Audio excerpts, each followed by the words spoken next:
अपन खनिज लवणों की क्रियाविधि पढ़ रहे थे।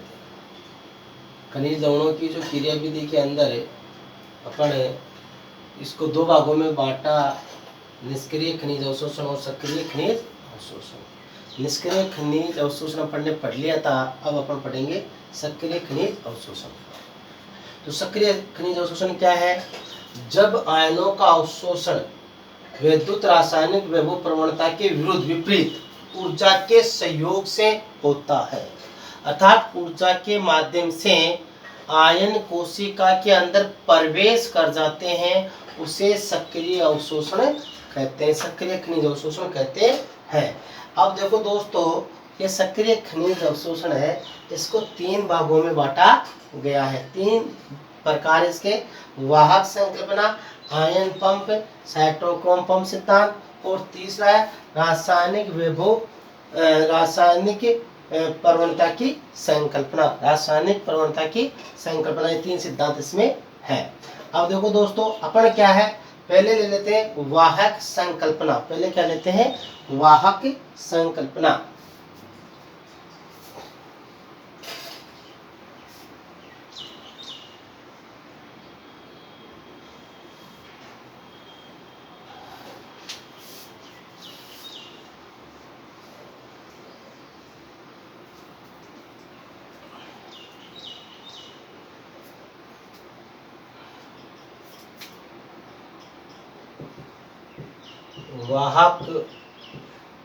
वाहक संकल्पना सिद्धांत।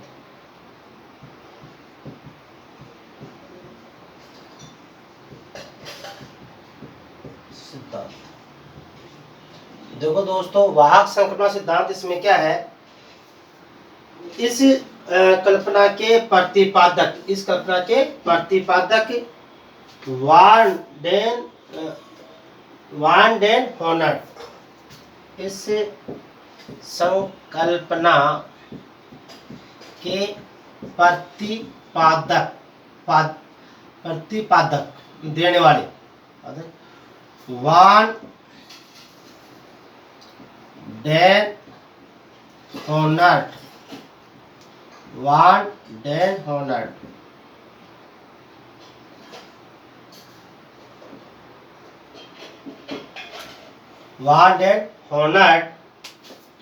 के अनुसार अपारगम्य अवरोधक क्षेत्र को पार करने के लिए, अपारगम्य या अवरोधक क्षेत्र को पार करने के लिए, अवरोधक क्षेत्र को पार करने के लिए आयन वाहकों की सहायता से,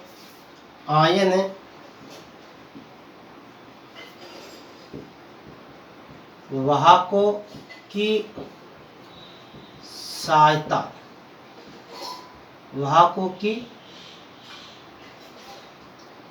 की सहायता से बाह्य दिक् स्थापन से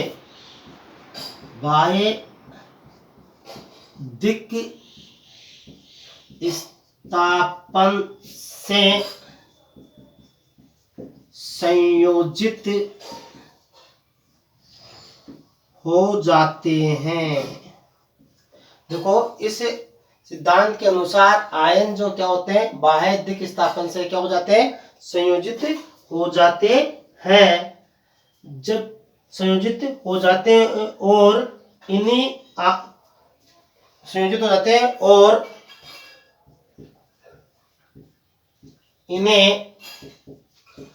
आंतरिक दिक् स्थापन में मुक्त करते हैं, आंतरिक दिक् स्थापन में मुक्त करते हैं। देखो दोस्तों, इसमें क्या होता है कि जैसे अवरोधक क्षेत्र है और बाह्य क्षेत्र है। देखो, इसमें क्या होता है कि यहाँ यह बाह्य क्षेत्र है, ये क्या कोशिका बाह्य स्थापन, बाह्य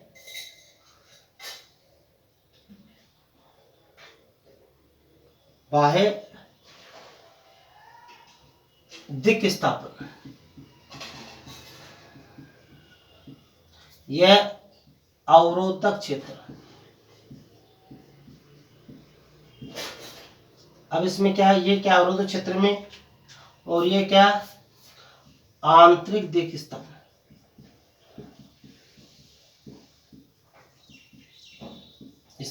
आंतरिक दिक् स्थापन।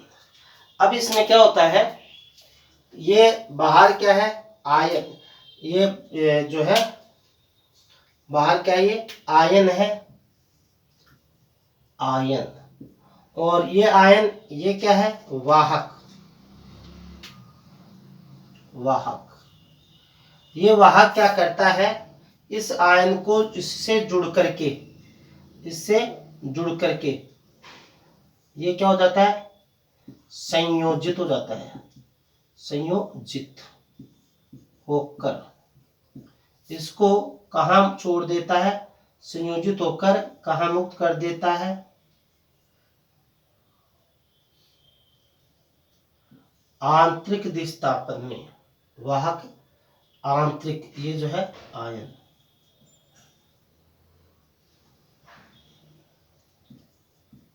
आयन, तो ये जो है वाहक,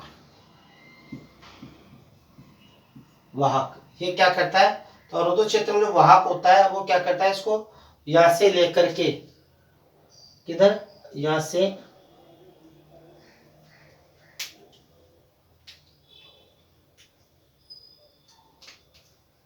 बाह्य दिक् स्थापन क्षेत्र से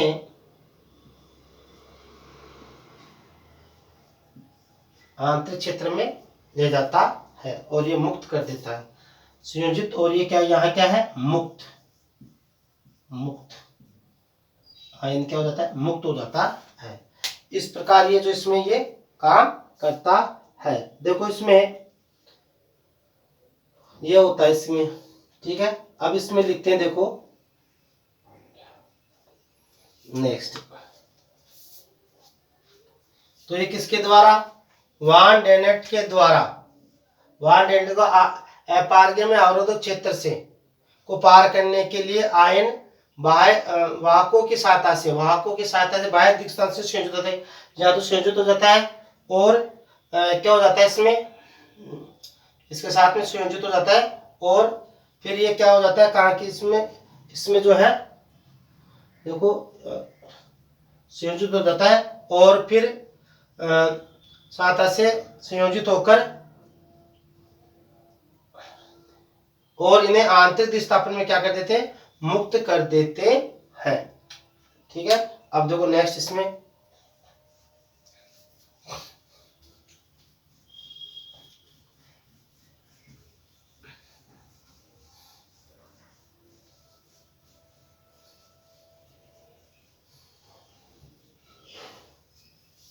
अब देखो दोस्तों, अब इसमें क्या होता है, किसी कोशिका अथवा उत्तकों का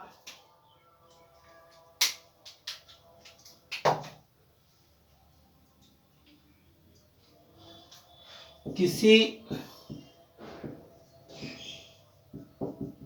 कोशिका, या इसको यहां से ले लेते हैं, किसी कोशिका या उत्तकों, किसी कोशिका या उत्तकों का वह भाग जिसमें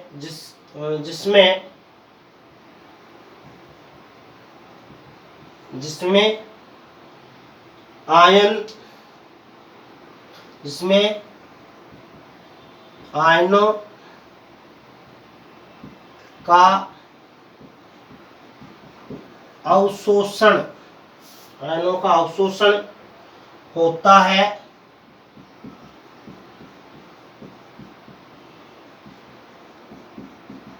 आंतरिक दिक्स्थापन, आंतरिक दिक्स्थापन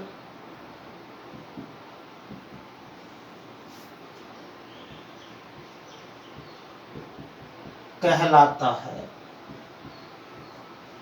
अब देखो दोस्तों इसमें, तो इसमें क्या हो जाता है कि जैसे बाहर से जो है अवशोषण, जिसमें जैसे मान लो इसमें अवशोषण होता है, कहाँ आंतरिक क्षेत्र में अवशोषण होता है, ये क्या कहलाता है, आंतरिक दिक्स्थापन कहलाता है। अब देखो इसमें यहाँ जो है, यहाँ आपके इसके अंदर क्या होता है, तो इसके अंदर इसको जो है अपने 3 स्टेपों में बांट देते हैं। इसको कितने स्टेप में बांट देते हैं, 3 स्टेपों में बांट देते हैं। हाँ देखो क्या है ये,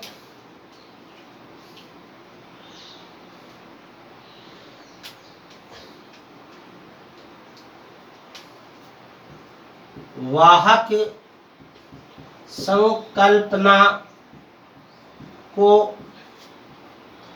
3 सूत्रों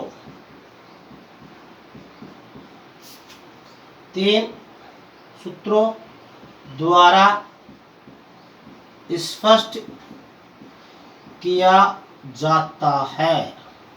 अब ये 3 सूत्र क्या है, फर्स्ट देखो, फर्स्ट क्या है, देखो इसमें वाहक प्लस एटीपी,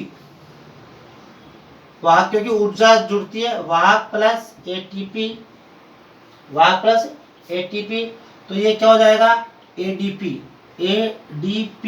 और वाहक क्या हो जाएगा, जो सक्रियत हो जाएगा, सक्रिय हो जाएगा, सक्रियत वाहक। अब ऊर्जा की उपस्थिति वाहक सक्रिय हो गया तो ये आयन से जुड़ जाएगा। अब दूसरा क्या है, दूसरा सूत्र क्या है, अब दूसरा सूत्र क्या है, सक्रियत वाहक किससे जुड़ेगा, आयन से।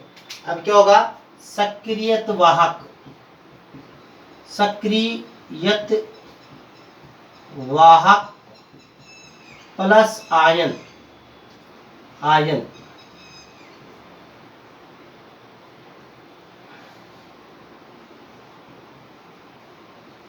आयन, सक्रियत वाहक प्लस क्या हो गया, आयन। अब ये क्या हो जाएगा, वाहक आयन सम्मिश्रण, वाहक आयन सम्मिश्रण, वाहक आयन सम्मिश्रण। अब देखो तीसरा सूत्र क्या है, वाहक आयन सम्मिश्रण, तीसरा क्या है, वाहक आयन सम्मिश्रण, वाहक आयन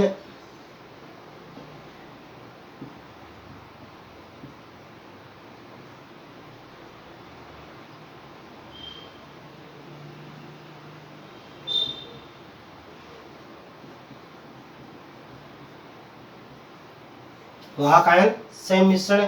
अभी क्या हो जाएगा, निष्क्रिय वाहक, और वाहक निष्क्रिय हो जाएगा और आयन क्या हो जाएगा, मुक्त, आयन क्या हो गया, मुक्त,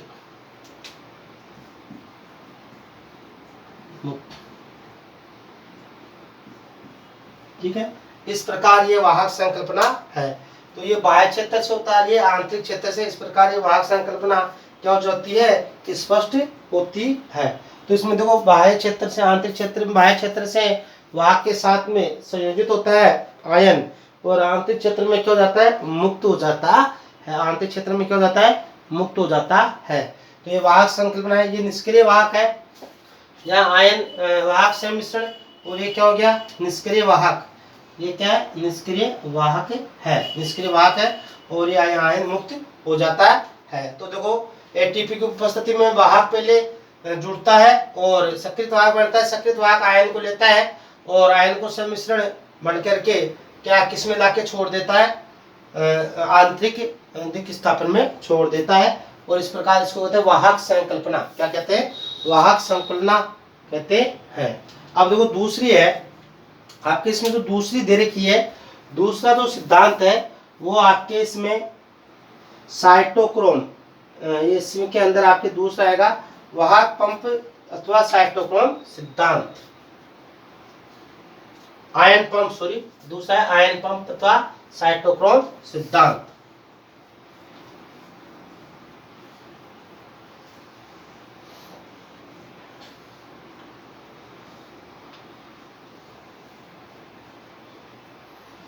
देखो दोस्तों, अब इसमें जो दूसरा आपके है आयन पंप अथवा साइटोक्रोम सिद्धांत, दूसरा सिद्धांत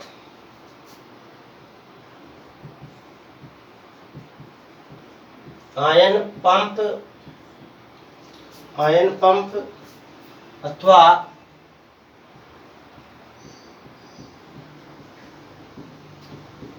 साइटोक्रोम सिद्धांत, वाहक पंप अथवा साइटोक्रोम सिद्धांत।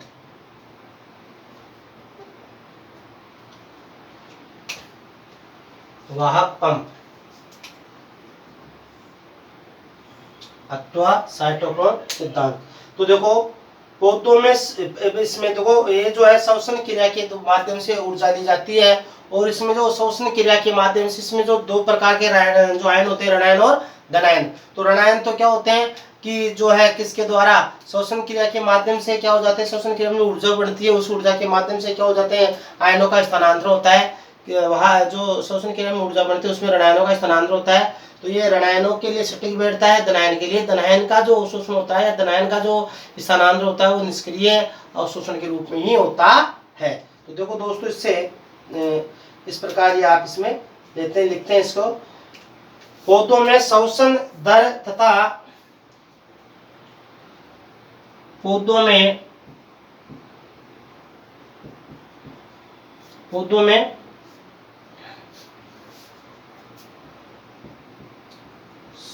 श्वसन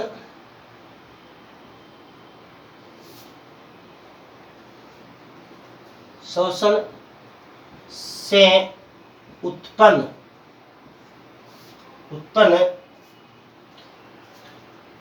या इसको ऐसे कहते हैं पौधों में श्वसन दर, ऐसे ले सकते हैं, पौधों में श्वसन दर तथा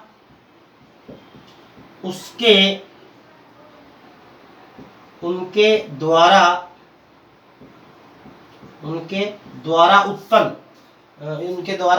ऊर्जा से उत्पन्न ऋणायनों का स्थानांतरण होता है या ऋणायनों में संबंध होता था, उनके द्वारा ऋणायनों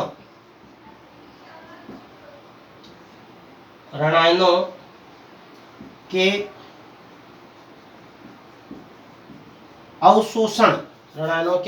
अवशोषण में सीधा संबंध होता है। मतलब इसमें क्या है, श्वसन दर तथा उनके ऋणायनों में क्या होता है, सीधा संबंध होता है।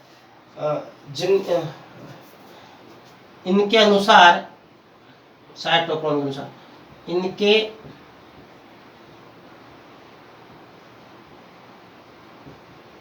अनुसार ऋणायन और धनायनों के अवशोषण की प्रतिक्रिया, इनके अनुसार ऋणायन एवं धनायनों के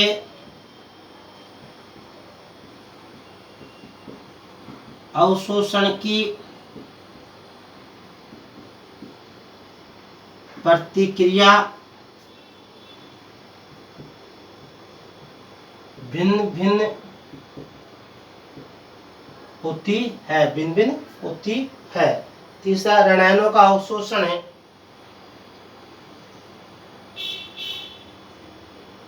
ऋणायनों का अवरोध झिल्ली की बाहरी सतह, ऋणायनों का अवरोधक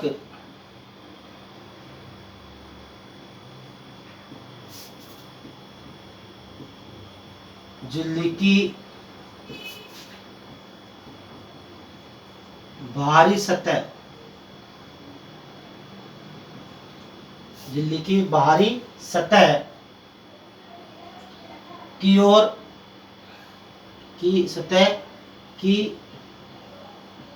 ओर स्थानांतरण साइटोक्रोमों द्वारा, रसायनों का स्थानांतरण साइटोक्रोमों द्वारा होता है। किसके द्वारा होता है? साइटोक्रोमों के द्वारा होता है। जबकि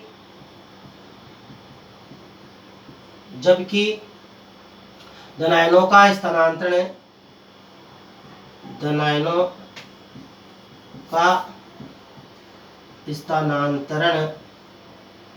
निष्क्रिय प्रवाह द्वारा होता है। निष्क्रिय प्रवाह द्वारा होता है। अब देखो दोस्तों, इसमें आपकी ये क्या है? बाह्य सतह और यह आंतरिक सतह या अवरोधक झिल्ली। अब देखो इसमें अपन लेते हैं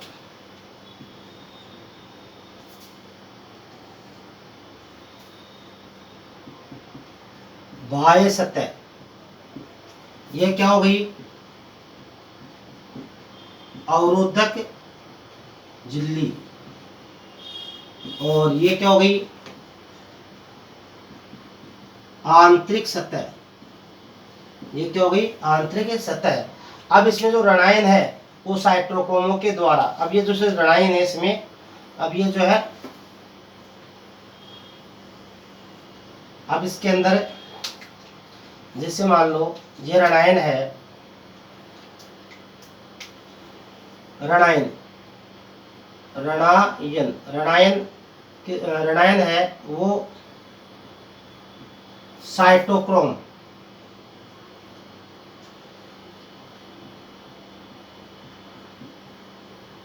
क्रोमों के माध्यम से किसमें स्थानांतरण हो जाता है? आंतरिक क्षेत्र में।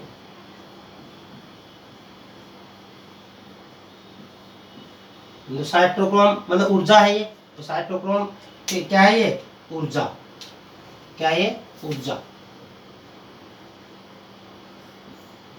इसकी क्या मिलती है? ऊर्जा। अब ये क्या है? धनायन है या साइटोक्रोम पंप।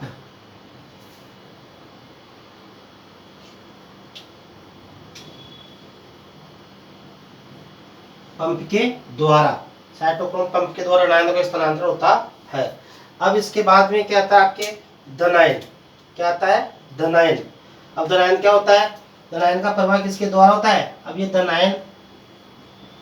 धनायन जो होता है, ये देखो ऋणायन तो जो क्या होगा,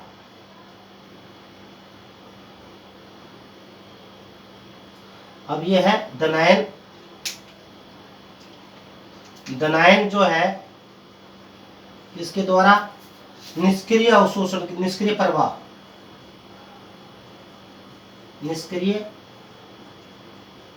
प्रवाह के द्वारा कहाँ जाएगा?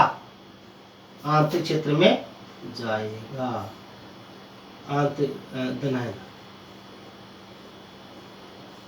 इस प्रकार ये जो है आपके आयन पंप या साइटोक्रोम सिद्धांत है। आयन पंप या साइटोक्रोम सिद्धांत है।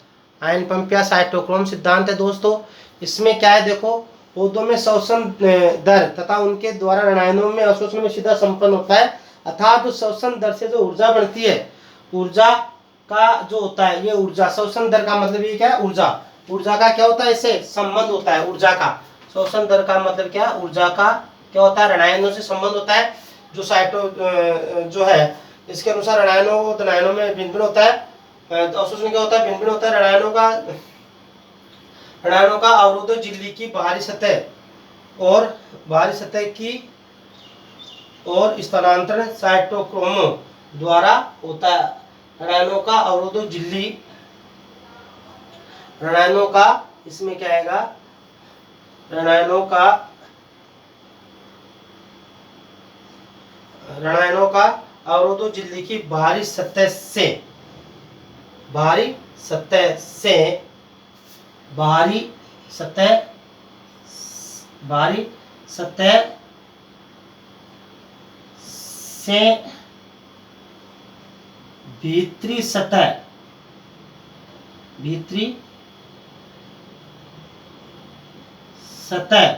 बाहरी सतह से भीतरी सतह की ओर स्थानांतरण बाहरी सतह से भीतरी सतह की ओर स्थानांतरण साइटोक्रोमों के द्वारा होता है। ये क्या है? बाहरी सतह से भीतरी सतह की ओर स्थानांतरण किसके द्वारा होता है? साइटोक्रोमों के द्वारा। जब द्रायनों का स्थानांतरण किसके द्वारा होता है? निष्क्रिय प्रवाह के द्वारा होता है। तो देखो ये साइटोक्रोम हो गया, ये तो क्या हो गया आपके, यहाँ तो क्या हो गया, ये ऋणायन स्थानांतरण। ऋणायन स्थानांतरण में किसका रोल होता है? साइटोक्रोमों का। और धनायन स्थानांतरण में किसका रोल है? निष्क्रिय प्रवाह का। इस प्रकार ये आयन पंप सिद्धांत है। अब देखो दोस्तों, तीसरा जो सिद्धांत है वो आपके विद्युत रासायनिक प्रवणता की संकल्पना। विद्युत रासायनिक प्रवणता की संकल्पना। विद्युत रासायनिक प्रवणता की संकल्पना तीसरा रहते हैं अपना।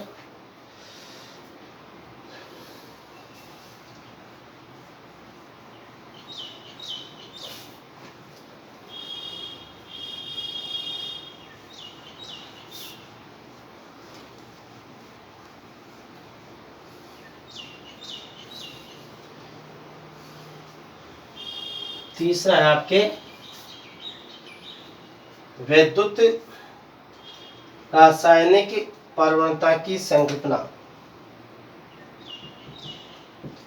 विद्युत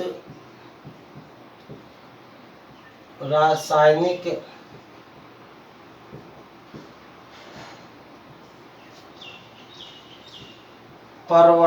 प्रवणता की संकल्पना। विद्युत रासायनिक प्रवणता की संकल्पना। विद्युत रासायनिक प्रवणता की संकल्पना इसमें क्या है? पीटर माइकेल द्वारा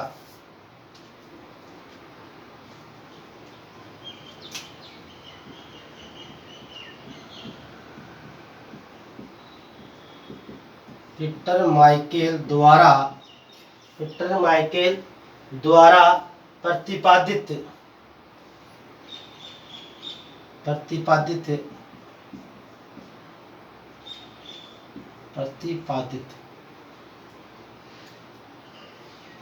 इस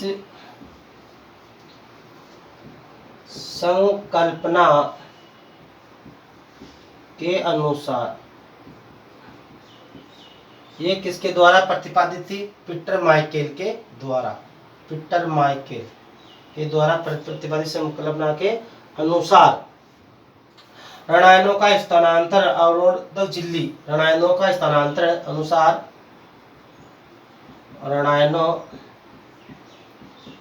का स्थानांतरण अवरोधक झिल्ली की बाहरी सतह से अवरोधक झिल्ली स्थानांतरण अवरोधक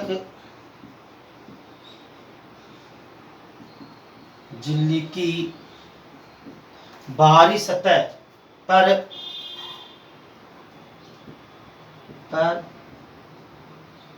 उत्पन्न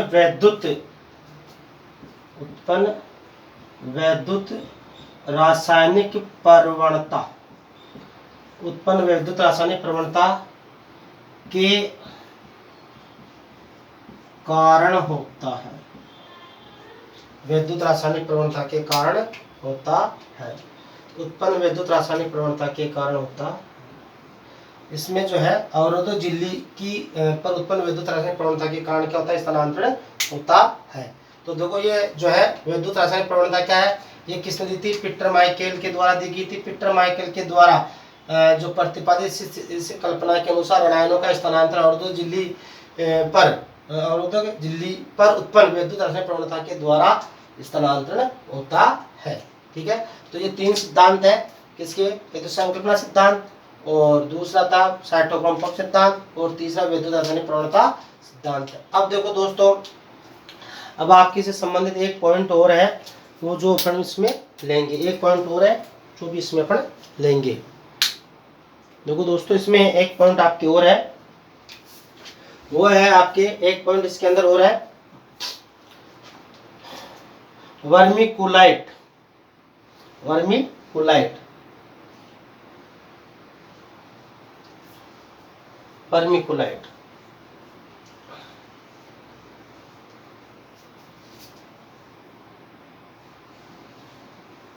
वर्मीकुलाइट। देखो दोस्तों, इसमें एक पॉइंट आपके और है क्या, वर्मीकुलाइट। एक पॉइंट आपके और है इसमें, वर्मीकुलाइट। ये जो वर्मीकुलाइट है, ये भी आपके इसमें मेन पॉइंट है, जो आपके इसके अंदर आता है, एग्जाम दृष्टि इंपॉर्टेंट है ये वर्मीकुलाइट। वर्मीकुलाइट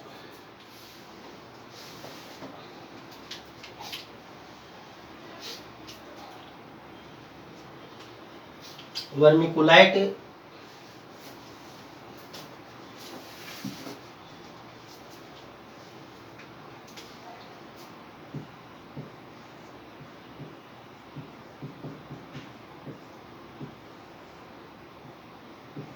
वर्मीकुलाइट अच्छा टॉपिक है ये।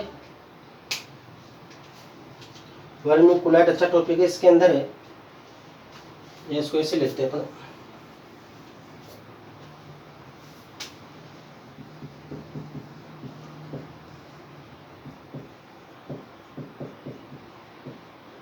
वर्मीकुलाइट, देखो दोस्तों, वर्मीकुलाइट क्या है, ये जो खनिज खनिज को विशेष प्रकार की ताप भट्टियों पर तक गर्म करके उत्पादन प्राप्त किया जाता है। इसमें देखो, वर्मीकुलाइट जो पदार्थ है, वो खनिज को विशेष ताप पर गर्म करके तैयार किया जाता है।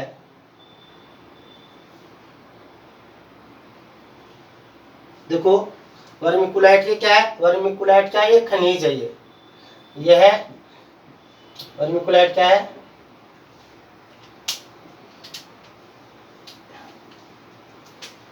यह एक खनिज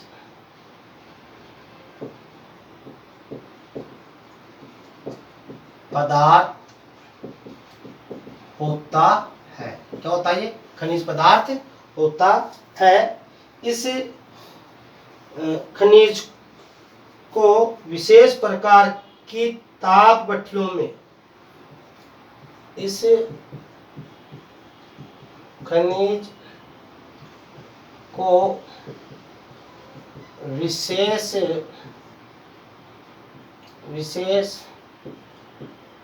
प्रकार की ताप भट्टियों, विशेष प्रकार की ताप भट्टियों में 200 डिग्री सेंटीग्रेड तक, भट्टियों में 2000 डिग्री सेंटीग्रेड तक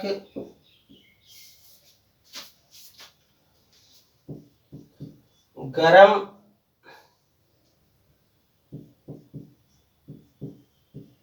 करके उत्पाद गरम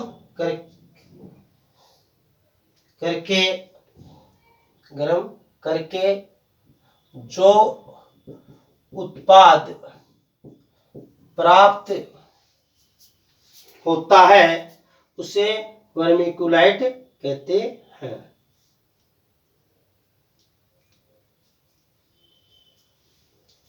प्राप्त होता है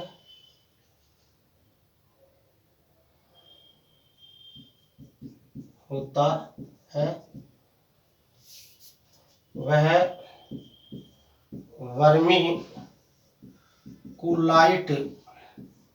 वर्मीकुलाइट कहलाता है। क्या कहलाता है, वर्मीकुलाइट कहलाता है। अब इसका जो है क्या किया जाता है, वर्मीकुलाइट कहला जाता है। पौधों को उगाने में के लिए इसको जो है प्रयोग में लिया जाता है वर्मीकुलाइट। यह वर्मीकुलाइट वर्मीकुलाइट वर्मीकुलाइट पौधों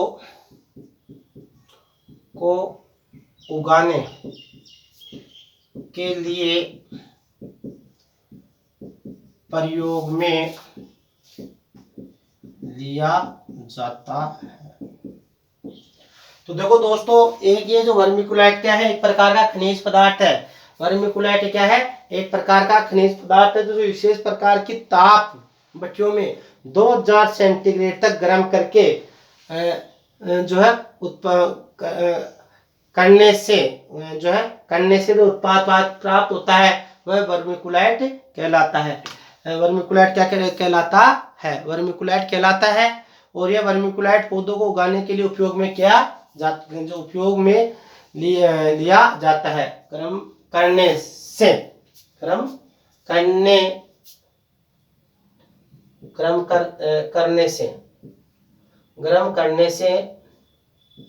जो उत्पाद प्राप्त होता है उसे क्या कहते हैं, वर्मीकुलाइट कहलाता है। अब देखो दोस्तों, वर्मीकुलाइट के गुण वर्मीकुलाइट के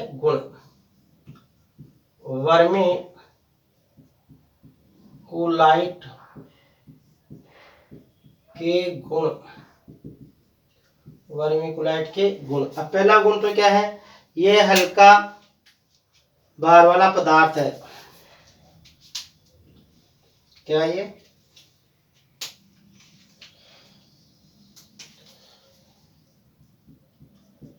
यह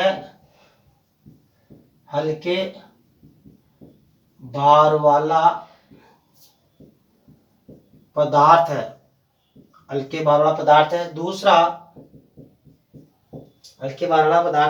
दूसरा यह रासायनिक अक्रिय पदार्थ है।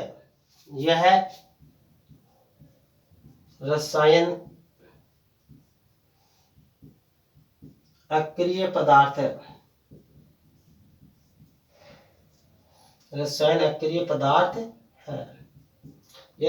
पदार्थ है। ये एक बंदे माध्यम है जिसमें कीट, खरपतवार आदि उत्पन्न नहीं होती है। यह एक बंदे माध्यम है, मतलब ऐसा माध्यम जिसमें कीट और खरपतवार उत्पन्न माध्यम है, जिसमें कीट, खरपतवार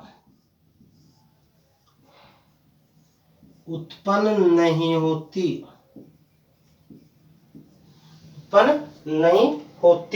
नेक्स्ट है, मिट्टी की अपेक्षा इसमें जलावशोषण क्षमता अधिक होती है। मिट्टी की अपेक्षा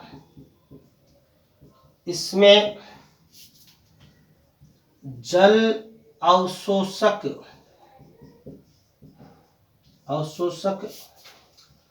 क्षमता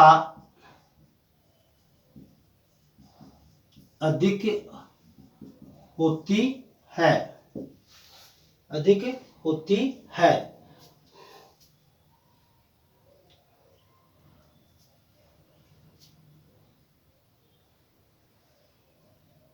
देखो अगला है, इसकी बनावट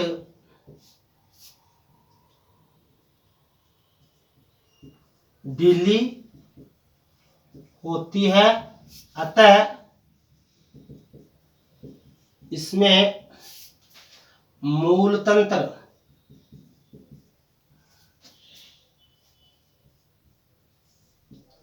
अधिक विकसित होता है। अब देखो दोस्तों, नोट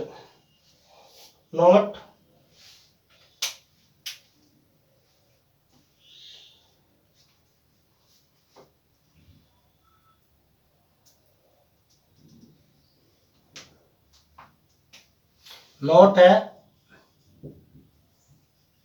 आजकल पौधे उगाने के लिए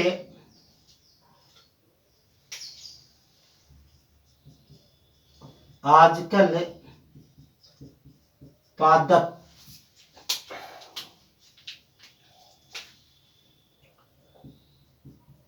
उगाने के लिए वर्मी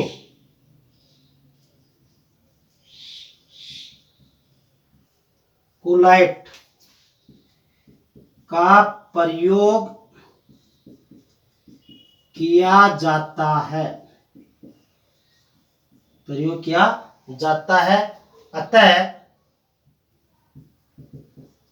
अतः यह क्या आता है? अतः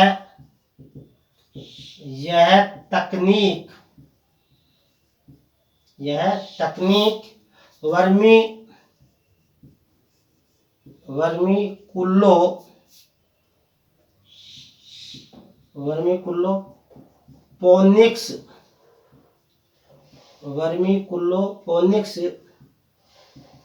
वर्मीकुलोपोनिक्स कहलाती है। कौन क्या कहलाती है? वर्मीकुलोपोनिक्स कहलाती है। तो देखो दोस्तों, ये क्या है? एक प्रकार ये जो वर्मीकुलाइट के गुण क्या है? ये हल्का भार वाला पदार्थ है, ये रासायनिक अक्रिय होता है, इसमें ये रसायनों से क्रिया नहीं करता है। अक्रिय का मतलब क्या? रसायनों से क्रिया नहीं करता है। ये एक बंदे माध्यम है जिसमें कीट खरपतवार उत्पन्न नहीं होती है। मिट्टी की अपेक्षा इसमें जल अवशोषण क्षमता अधिक होती है। इसकी बनावट ढीली होती है जिसमें मूल तंत्र अधिक विकसित होता है। ठीक है, ये तो इसको गुणों के नोट। आजकल पादप उगाने के लिए वर्मीकुलाइट का प्रयोग किया जाता है। अतः यह तकनीक वर्मीकुलोपोनिक्स कहलाती है। क्या कहलाती है? वर्मीकुलोपोनिक्स कहलाती है। तो वर्मीकुलोपोनिक्स क्या है? ये हाइड्रोपोनिक्स अलग तकनीक है। हाइड्रोपोनिक्स जो है उसमें जो है जल संवर्धन होता है। हाइड्रोपोनिक्स क्या तकनीक है? जल संवर्धन होता है। तो देखो दोस्तों, ये आपका अच्छा टॉपिक है, आप इसे पढ़ें, बार बार वीडियो को देखें, याद करें और समझे इसको। वीडियो को बार बार देखें ताकि अच्छी तरह समझ में आएगा। और आप अपने दोस्तों को इसको क्या करें? शेयर करें, लाइक करें, सब्सक्राइब करें। ठीक है, और इसको बार बार पढ़ें। प्लीज़ आप अपने दोस्तों को भी क्या बताएं इनके बारे में। अच्छा टॉपिक है, कंपटीशन की दृष्टि से भी, एग्जाम की दृष्टि से, बोर्ड एग्जाम की दृष्टि से, जेट रीट आदि की दृष्टि से भी, जनरल कंपटीशन की दृष्टि से भी अच्छा टॉपिक है। इसको आप बार बार पढ़ें। ठीक है, और आप प्लीज़ लाइक और सब्सक्राइब जरूर करें। धन्यवाद।